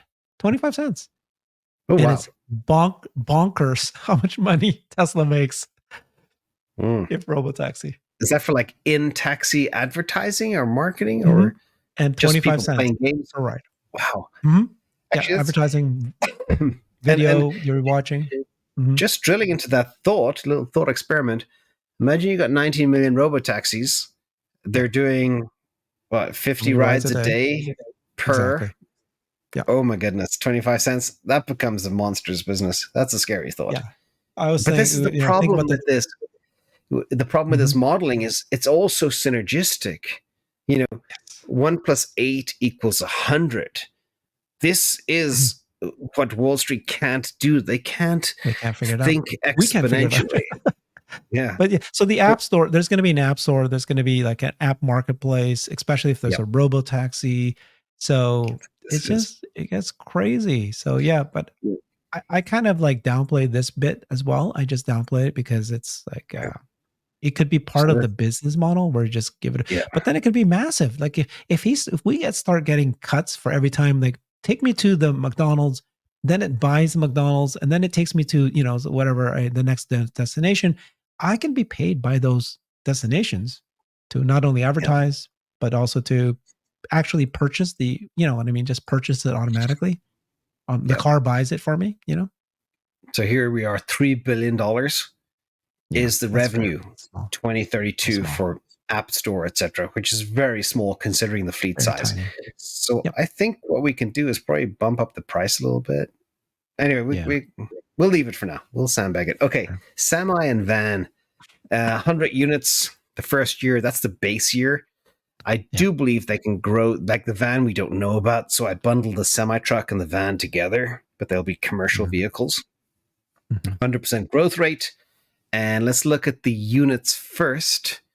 Let's go to units here. Again, it's impossible to model stuff without having access to revenue, units, etc. Just to kind of stress test how accurate it is. This takes us to 30,000 semi-trucks in 2032. And this is a company that's built for scale. So this is too conservative, I can tell you right now. I want you to beef up my semi, Herbert. I'm not good at this. I'm not good enough. I don't know enough. But I thought you already did that model on semi earlier. Did you show me that model? I did, yeah. I did have a model. So let's go to 150%. Let's check the units. Whoa, still very low. Yeah, because we start low. Too low. So let's. I have no start idea with what the let's start with 200, and we'll go to 500,000. I know what's wrong. We're throttling it, maybe. We're throttling. Let's go plus 15% growth rate. Yeah, this one you don't need to throttle because it's just going to keep growing for a long time. Exactly. Did I do something wrong there? Hold on a second. I got my formats wrong. All right, 15%. Let's check out the units now. That takes us up to 1.3 million units in 2032. Very, very, very conservative. Yep. Okay, well, let's leave it at that. Remember the high ticket price on these things as well. These are 150 grand, 240 grand a pop, but the price is decreasing by 5% per year, and the multiple is 30. Okay? All right, Megapack Auto Bidder. You've interviewed a bunch of people on this. This is this is so fascinating because Elon Musk, I store everything he says in my little brain. He said the energy business will be bigger than the car business. He said that multiple times. You've heard that yourself, haven't you? Yeah. Okay, so right now my base case is starting with 10,000. That's the Lathrop capacity. They're building in Shanghai, Megapack place, and they're also building, I think, in Nevada as well. Another one, but I could be wrong on that. No, So there. 10,000 will grow at least 60% per year. That should be 200% per year. Yeah, that part. That's the thing about the growth rate. It's a weird way to do it, but Yeah. And I'm going to throttle that by, I don't know, minus 10%. Just to make it, let's check out the units. Units for Megapack, 145 million. No, I'm going to throttle that some more. That's too many units. Minus 20. I have no idea. This is where it Yeah. gets crazy because Megapacks is going to replace all the peaker plants. That's one situation. Then they're going to replace every city and every country is going to want to have their own Megapack factory. Yeah. Then you got the whole idea of a Megapack charging every supercharger. And then you got Megapacks. Now you got the whole, arbitrage of vehicle to grid charging. It's yeah. The numbers get too big at 100%, so we'll do 120%. They will be growing. There'll be initially a very fast ramp, and that's why I have the throttle here too. Can you go back to your revenue? Yeah, so let's take a Megapack. So year one is 21. Oh, that's something's going off here. 21. Yeah, that's because the exponentiality is too much. Yeah, so, and these things, by the way, the price, we need to make sure we have the right price. I've got 2.1 million a pop. Yeah, okay. It is. And the price will fall by 3% per year. So let's leave it at just 100% growth. And you're not even putting in the services, the software running the services. Exactly. That's the auto bidder, which is big money maker. Oh, gotcha. Okay. Let's see here. We're still having crazy, huge numbers. This is $2 trillion. Oh, hang on. No, it's even more than that. Because the numbers get too big. That's the problem. The base number, 10,000 units, doubling every year. So this is where we're having our problem. But they will be doubling every year. That's the crazy thing. Yeah. This is the part where the first 4 years is going to be not doubling, or it's going to double, and then you can't keep doubling it. So it's like, you can't just say this is what we're going to do for every year from now. You almost have to put like the next 3 years, and then the next 3 years, and the next 3 years. Okay, we're getting closer and dialing this in. Let's go 75% with a 40% throttle. And that will take us to revenue, $230 billion. So that's half the size of the car business in 2032. Yeah. I think we can go more. So we'll do 80%. $20 billion when 2023 is a little too aggressive, right? It's probably going to be like the same size as we are now. Yeah. Well, they're 12% of revenue now, isn't it? Yes, it is. It is. So it was 9%. So we need a faster growth with more throttling. Anyway, this is a tricky one to model, but it is. The most important thing is the end game. To say, could it be 330 billion, which is 2/3 the size of the car business? The answer is absolutely. Absolutely. Yeah. Okay, so that's what we focus on. We won't worry about the journey. We'll just look at the destination. How about that? Yeah, exactly. This modeling exercise. All right, superchargers and hardware. Yeah, I like what you had earlier. Yeah, so this assumes 35% growth with a throttling of 5%. Now, I'm assuming 130 million, but that's growing. So what I did was I calculated how much they actually make currently in terms of revenue, but it's going to be a $20 billion business. Let's see. That's way too small. Hang on. That's 1.4 billion. So we need a lot more growth here if we want to get to Larry's numbers. Yeah. Let's go 50%. 4 billion, still too small. And this doesn't even include kind of the hardware. So try 60%, 5% throttle, Yeah, 7 billion. That's still too small. I have no idea on this one. Yeah, probably have to start this higher. Like, do you know the current run rate for the business in terms of how No. much they How make? many how many superchargers are being built each year? Yeah, no, how much revenue they make at the point of sale and then the margin on that. I think they make 20% margin and Yeah, calculating, well, this one takes us to about $10 billion. I think it'll be a lot higher than that.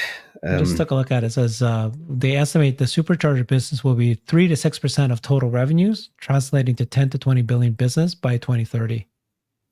That's Dan Ives. Yeah, I saw Dan Ives. Well, we're exactly at 10 now. Yeah. So let's just leave it at that. I'm going to take it up a little bit because Dan did say 10 to 20. But then Larry said And 100 then billion. yeah, and then another article note. They actually estimate Morgan Stanley. They think it could be worth 100 billion Oh, because of all the okay. partnerships. This is Well, where it gets crazy, right? It's like, the question is worth 100 billion or 100 billion in revenue? That's the gotcha. question. So we'll have it at 20 billion in revenue, and that one's done. Now, Optimus bots, tricky one, Okay. probably the single most difficult one. This is moving the telescope a millimeter, and you're looking at a different galaxy. Yeah, So that's I the one. start year 3, 20,000 units. Yeah, So looking at that, very let's conservative. Yeah. toggle this to units. And remember, Elon said as well, he will have bots building bots, which means this thing Yeah. can go really exponential. So here we are with the units, 20,000 starting in 2026. Yeah. Herbert, give me some bullish numbers here, considering That, you're a super bully. that's crazy. I mean, obviously, I think it's going to be 20,000. You know what? Let's start with that. Let's go with that. I mean, it's like you said, it's going to be, this is bots being sold. And that's where I don't believe Least, that they're going to least. need least, They'll be least. But least. I don't believe that they're going to, year 3, I like this. I like this actually. Okay. Because All like I right. said to you, I don't think that they're going to use every bot they make for their own factory. And then after Yep. that, they're going to use every bot they make for their suppliers. Yeah. And then they will start. I don't know if they need to lease it to, they're definitely not going to lease it to retail consumers like us. They're just going to Mm. be factories for a long time, and it's just unbelievable the numbers. And So yeah, because they're bots, they can make bots, which means they can scale even faster. So I so increased that fast. to 200%. So we get to 12 For million sure. bots in 2032, Yeah, which is very which is very half of conservative. the vehicles. That's so conservative. That's crazy conservative. 12 million Okay. by 2030. I like Well, let's play that's with the other number. The big factor here is the price annual lease. Now, I equate this to the salary it is. with And this is benefits actually of very your low. average worker. This is actually Okay. very low. Again, the models that I've seen CERN and Scott Walter and others have done, it's like, yeah, we're talking 130, Oh, really? but 130 to yeah. lease per year? I guess because they do work 24 hours a day or enough time to charge, and Yes. they can charge on Yes. standing pads. Yeah. So if Wow. you took the cost of a person for 65,000, like if it's $15 an hour, like you just start with that, $15 an hour, Yeah. it's crazy. And then like you said, each bot is worth three employees. Yeah. Anyway, We're so going up to 65,000 2.7 is actually trillion. it's actually very Yeah. conservative, which I like. Well, I like. I I like. changed it to 130. Why don't we Yeah. go between 130 and 65? Yeah, I'll go in the middle of that because I Yeah. do like to. It's like the whole point of the bot is it's not going to be equal to the price of what you're paying a human today. It's going to be a lot cheaper. That's the Yeah. whole point, But don't forget, salaries are going up big time. I know, but And this price, yeah, the price of this bot is actually it's going to go up by 10%, but the growth rate's yeah, going to go down by 10%. So this will take us to exactly $2 trillion yeah, revenue. perfect. And it's very important here as well to calculate the margin. My profit margin on the bot is 40%. It could actually be a lot higher. What do you think about It's that? oh, for sure. We were just calculating the cost of the bot is nothing. The CEO of it's based on scale. Once it's all based on scale, right? If you can make 20 million of them, yeah, it's like Mm. cost. It's like, yeah, the cost for you is nothing. All right. So So and so so if we you're go charging 50% on the 65 margin? Let's for go sure, 50% on the margin. easily. Yeah, yeah, yeah. Okay. The cost of the actual bot is nothing. And then what they're Okay, going you to want do is they're going to do a skills marketplace. And it's not yeah. just going to be leasing it. You're going to be able to charge. I want my bot to do surgery. I want, I want him as a sushi chef sushi chef. after And that's surgery. a skill. Yeah, it's a skill that you have Uh, to pay extra for, not just the and monthly fee for leasing it. Yeah. and I don't know if my picture is actually showing while we record this. Am I? Or is it? Or are we just looking at a screen? No, we've been looking at the screen the whole time. Okay, There. so it might be good for the people to see us. But yeah, it's better that they see the data as well. But know Yeah. that we're still here.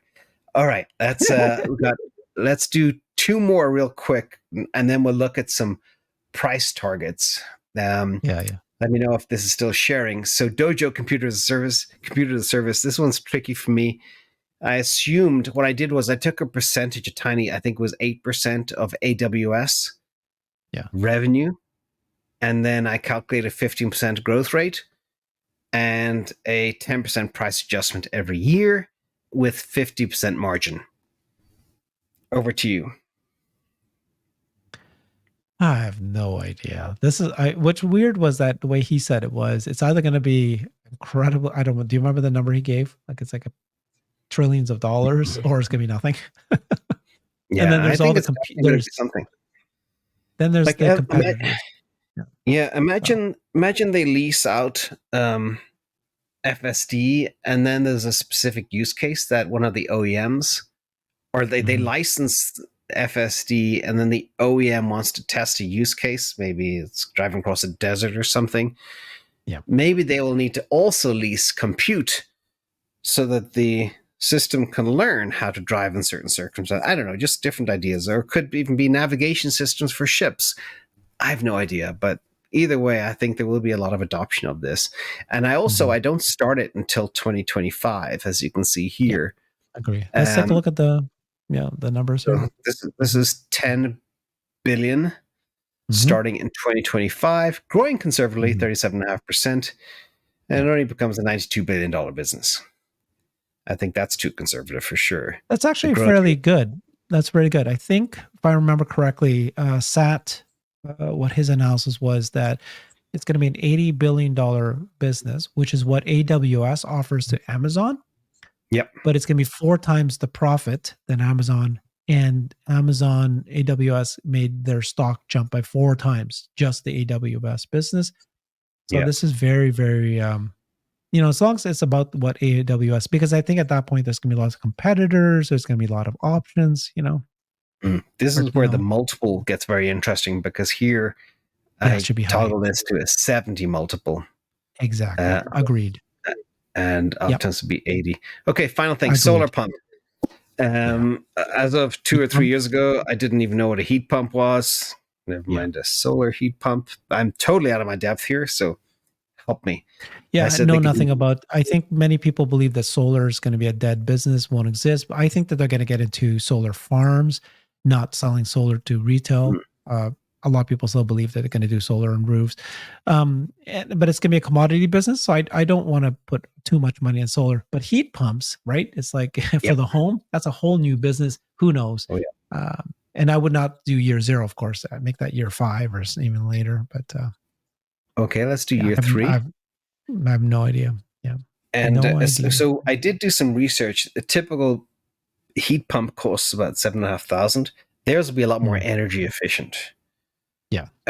Also, with things like the octavalve ideas and technology they have, they can probably Yeah. apply some of that process to it. Yeah. So again, it's not a big business, 50% growth Yeah. rate. I did research something though that when you look at heat pumps, they're everywhere. They are literally everywhere. Everywhere.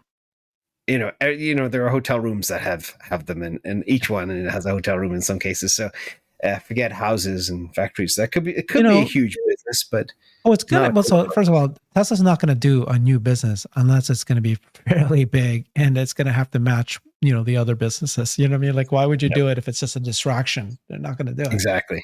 And here it's That's 246 million. So it's that's complete yeah, noise. that's Yeah. yeah, complete So we'll noise. just leave that there as a placeholder for something else. All right. Yeah. That was the exercise. Let me stop sharing for a second. We can put the camera back on. How Yeah. about we look at the bottom line attribution for the share Yeah. price in the year 2032? This is money. Uh, Well, what do you I'm mean? You're not excited. sharing it? You're not sharing No, anymore. oh yeah. Let me see. I'm excited to see this. I just want people to know Yeah. because of what we've worked through and what we finessed and what we tweaked Yeah. from multiples to margins to growth rates to prices and ASPs. Let's do this. We're going to Herbert 1 right now.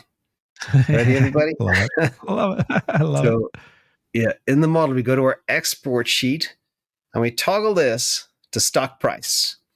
And what we're going to see Love it. here is somehow it's I need to make these a little thinner so I can see them all. It's as if this sheet grew, and I'm not sure why. I'm going to bring in all the columns a little bit. What we're looking at here is the attribution per share. Can you see the full screen out to 2033? Yes. Great. So what this basically tells us, based on all the assumptions we've made, the automobile business was worth $1,200 a share, FSD $353, insurance $100, fleet AI inference $82, the Robotaxi $1,423. The Robotaxi business will be bigger than the automobile business in a share valuation perspective, which is probably right. In fact, very conservative compared to ARK Invest. Fleet media, entertainment, and apps $25 a share. Semi and van $800. Megapack auto bidder that is $604. And Yeah, then the robots is crazy. That's the thing. That's yeah, weird. Yeah. yeah, Like this all that is meaningless. yeah, So what's superchargers and interesting hardware. is, yeah. First of all, your the number of fleet size is weird. Like, how come in 2030 we have 47 million cars? Is that right? That's weird. Because they're doing, let me see, this aggregates, so they're adding so for example Oh, I 2.3 see. This million is the next fleet year. size. Gotcha. It's Yeah, not it the fleet grows per year. every year. Gotcha. That makes sense. Exactly. Okay, that makes sense. And then And this thing here on the right. also there will Yeah. be cars that get crashed and written off, etc., but we assume that in the actual master where we Yeah. reduce the rate growth, so that's Yeah. Yeah. automatically taken care of. Okay, go back here. um So I'm just taking a look at this. So actually, it looks actually very, very good. I mean, it's actually very conservative. And if you look at the stock price of the bot, it only jumps in the year 8, 9, and 10. That's where Correct. it gets cycle Yeah. crazy. Yeah. Um, and it makes sense. This all makes sense. This is it. So basically, we need to wait. But if I just waited till 2028, let's say year 5, what am I looking at? The price would be 1,300. $1,300 a share. Yeah. This is very, very conservative, this number right now. And I think Yeah. we're not putting in the Robotaxi because if you look at the No. Robotaxi, it's very little stock price improvement. And many people, it's actually going to be faster. So yeah, this And just, yeah, yeah, just to remind people of two things. One is exponentiality, and two, the stock market pays for the ahead. future. Exactly. These are actual kind of like DCF values at a point in time based on revenue and margins. Agreed. This is That's what I not was the going to say. expectation of the future. So if for example, you see, if you are in 2028, 5 years from now, and you're seeing this stuff hitting the market, Yeah, you'll be able to go out 3 years and say, hey, this $1,300 actually should be worth $9,900. It's a $10,000 a share stock. That's how the exactly. stock market works. And then when they see Yeah, the exponentiality of the value that the bot brings, yeah, 25,000, 75,000, things yeah. go truly S-curve shape. Crazy. And the final piece is the chart. And there you Love it. see it. This is the Yeah. reflection of how valuable the bot is. It dwarfs everything else. Dwarfs So everything else. I like what you said. It is forward looking. And actually, we'll even carry it forward. If you are already now seeing that the bot is inevitable, if you now at some point, like let's say a couple of years from now, you see that Robotaxi and FSD is inevitable, the stock price will reflect that now. You don't have to wait Yeah, till the actual numbers appear, because people will figure this out. They go, oh shit, I got to invest now. I exactly. love it. This is the Well, best. This is the best. that's what we do here. James, thank you for If you're doing that. not I the mean, this is best, fun. you're last. I love it. For you, Herbert. You are the best. Thank you. You are the best. Well, So let's take a few more looks at just you had a couple more screens here just to share. on the slide deck, I think. Yeah, sure. So I don't know. you were at the Cybertruck event. Oh, yeah, yeah. So you loved it Just there, do that and then you oh, met it was incredible. And you met it's Franz. funny. I met your colleague, actually, another Hans. This is Hans. This is, of course, the best design. Franz and Hans. Franz is the best designer in the world. It was a great honor to meet with him. But I met your colleague Hans too, and we're going to talk about the production line and everything else. I was actually there as well with a Ford engineer who is no longer with Ford, but he kind of broke down every single step because he knows exactly how things kind of are built from the beginning, and he was blown away, just like Jeff Lutz is like, this is designed for full automation. This is not a place for people with hands to do work. And there was also a very obvious point. The Ford engineer said, is like, each tire is like 100 pounds. A human can't lift those and attach them all day, every 60-second cycle to put them on. It has to be automated. I mean, it's heavy stuff. And that's exactly what's going to happen with the semi-truck too. But the semi-truck is a lot easier to make. So this has been a great exercise. I'll send you the exhibits that we came up with. James. Okay. And so folks, also, I use your website too for your data. You can put up the Herbert One exhibit on their website too. I will. Thank you for that. So I do have a website called herbertong.com, and then James has his website at InvestAnswers.io. He has his X account at invest_answers. And of course, his YouTube channel with hundreds and thousands of subscribers. And he comes in and talks about investing and crypto and other stocks and Teslas. So check him out at InvestAnswers. That was fun. Thank you so much, James. This was very good. 2-hour marathon. My goodness. I love it. Thank you for sticking with me. But I've created a website that is the most comprehensive resource for the Tesla investor. Please check it out. Simply go to my website at herbertong.com.